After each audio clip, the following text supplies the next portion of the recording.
Well, as we said, 8,500 U.S. troops are being put on alert, and today we saw live pictures of U.S. military equipment heading to the Ukrainians today, what Ian was talking about. They're part of the $200 million in security assistance. And Ian, all of these moves are happening very publicly. They're not just sending the weapons, they're telling everybody they're sending the weapons. So joining us now to discuss all of this, Mick Mulray, who's the former Deputy Assistant Secretary of Defense for the Middle East and is now an ABC News national security and defense analyst.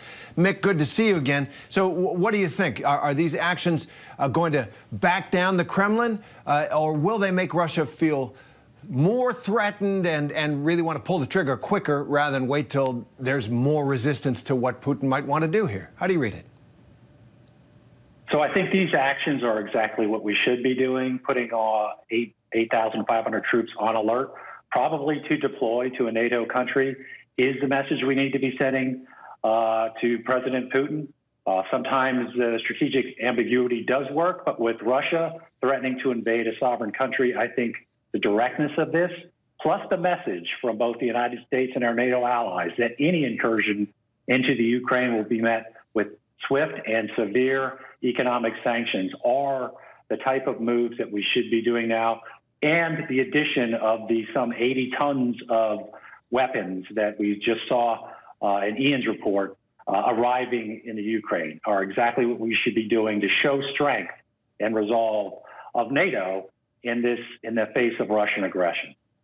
And so there is that confrontation at this point, merely in theory, between the armed forces of first Russia and Ukraine right across the border, and NATO finding ways to back up Ukraine. And then there's the war words that's going on. I want to ask you about the comments from Putin's spokesman. He blamed the U.S. for the escalating tensions. They always do. He says the U.S. and NATO have been engaged in what he called, quote, information hysteria around Ukraine by reporting lies and fakes. Now, I've spent a fair amount of time in Russia. You know, Putin is a master, one of the inventors, really, of fake news in some ways. Disinformation he acknowledges it's part of his philosophy of governing. So how do you read what the Russians are trying to do here? They've issued a series of demands. They've massed troops on the border, and now they're saying it's our fault. Yeah, so first of all, Terry, I think we should all be hoping that the diplomatic effort is successful. A conflict of this type is going to be bad for everyone. Obviously the Ukraine, but also Russia and NATO. This has a serious potential for expanding dramatically.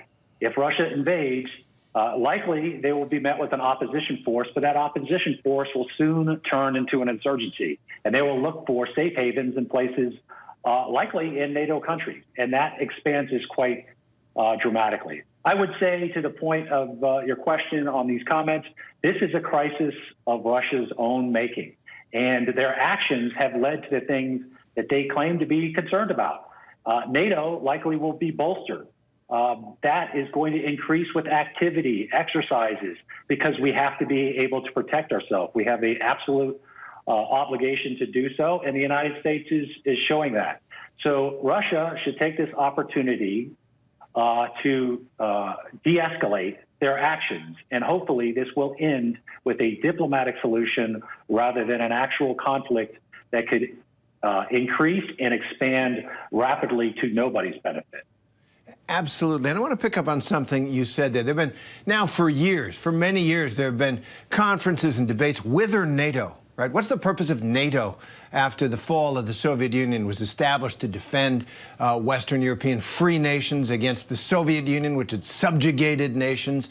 And after the Soviet Union fell, there was a question, is NATO really relevant anymore? It seems like this chapter that Vladimir Putin initiated has revived the relevance of NATO, and it feels like deja vu all over again for a lot of Americans. Is it really that we're going back to a time when there is a cold border at the very least, and the threat of a hot war between the Kremlin and the United States in Europe? So I think that's an excellent point. He's essentially created a scenario where NATO is now very, very relevant on the world stage. I would argue it's the most successful military alliance in history.